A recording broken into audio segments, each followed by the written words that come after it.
آج اتر پردیش میں مسلمان سب سے پچھڑا کیوں ہے؟ آج اتر پردیش میں مسلمان کمزور کیوں ہے؟ آج اتر پردیش میں مسلمانوں پر ظلم کیوں کیا جاتا ہے؟ میرے عزیز دوستوں اور بزرگوں، اس کی بات صرف یہی جواب اس کا ملتا ہے کہ آپ کی ایک سیاسی قیادت نہیں ہے۔ آپ نے یقیناً اپنے ووٹ سے مسلمانوں کو ایم ایل اے بنایا، ایم پی بنایا، ویدھان سبھا بھجایا، پارلیمنٹ کو لوک سبھا کو بھجایا، مگر آپ سے میں یہ درخواست کرنے آیا ہوں کہ آپ اپنی ایک سیاسی قیادت کو بنائیے، اپنی لیڈرشپ کو بنائیے، ایسی لیڈرشپ کو بنائیے جیسا چرن سنگھ نے جاٹوں کے لیے لیڈرشپ کو بنائی تھی، ایسی لیڈرشپ کو بنائیے جو ملائم سنگھ یادو نے یادووں کے لیے بنائی، ایسی لیڈرشپ بنائیے جو بہن جی مایاوتی نے جاٹووں کے لیے بنایا، ایسی لیڈرشپ بنائیے کہ بی جے پی نے اعلیٰ ذات کے برہمن ہو یا بنیا ہو ان کے لیے ایک سیاسی پلیٹ فارم بنا دیا،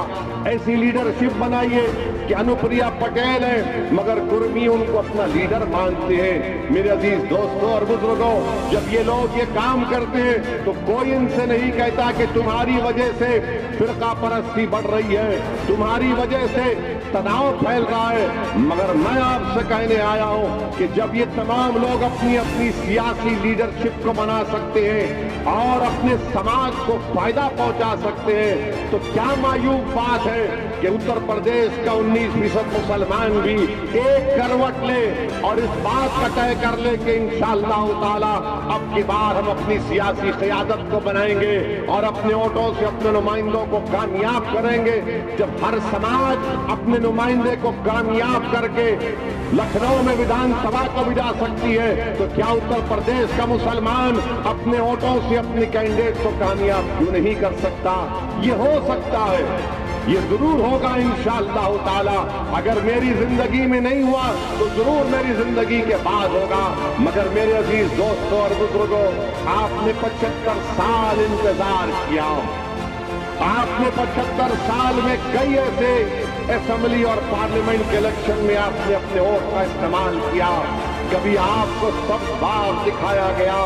کبھی آپ سے جھوٹے وعدے کیے گئے، کبھی آپ سے وعدہ کیا گیا تھا کہ تمہاری مسجدوں کی حفاظت کی جائے گی، کبھی آپ سے وعدہ کیا گیا کہ نوجوانوں کو بچایا جائے گا، کبھی آپ سے وعدہ کیا گیا کہ تمہاری ماں اور بہنوں کی عزتوں کی ہم حفاظت کریں گے۔ ہر اس پیمانے پر آپ خود فیصلہ کر لو کہ جس کو آپ نے ووٹ دیا، جس کو آپ نے اپنا مسیحا مانا، جس کو آپ نے اپنا نیتا بنایا، مکھیہ منتری بنایا، سانسد بنایا، وہ کہاں تک ان وعدوں پر اترا؟ کبھی اپنے محلوں میں جھانک کر دیکھ لو کہ کیا تمہارے گھروں کے اطراف میں، کیا آپ کے گھر کے اطراف میں اپنے بچیوں کو پڑھانے کے لیے کوئی اسکول کا معقول انتظام ہے؟ کبھی اپنی آنکھوں سے دیکھو کہ کیا تمہارے جس محلوں میں تم رہتے ہو وہاں پر صاف پینے کا پانی تم کو مہیا کیا جاتا ہے؟ میرے عزیز دوستوں اور بزرگوں، میں ذمہ داری کے ساتھ کہہ رہا ہوں کہ ان مسائل پر کوئی بات نہیں کرتا۔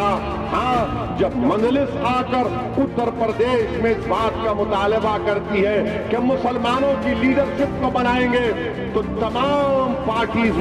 متحد ہو جاتی ہے، چاہے بی جے پی ہو، سماجوادی ہو، بی ایس پی ہو، کانگریس ہو، اور پھر ہمارے ہی صفوں میں ایسے ڈرپوک لوگ جو چھپ کر بیٹھے ہیں، جو اپنا ایمان کا سودا کر چکے، جو بے ضمیر ہو چکے ہیں، وہ کہتے ہیں کہ نہیں، مویشی جو بات کر رہا ہے وہ ٹینشن کی بات کر رہا ہے۔ ارے میں تم سے پوچھنا چاہ رہا ہوں، میں جمہوریت کو مضبوط کرنے کی بات کر رہا ہوں، میں اپنے ووٹ کی قیمت اور اہمیت کو اصول کرنے کی بات کر رہا ہوں، میں ایمان کو بیچنے کی نہیں، میں ایمان کی حفاظت کی بات کر رہا ہوں، میں مستقبل کو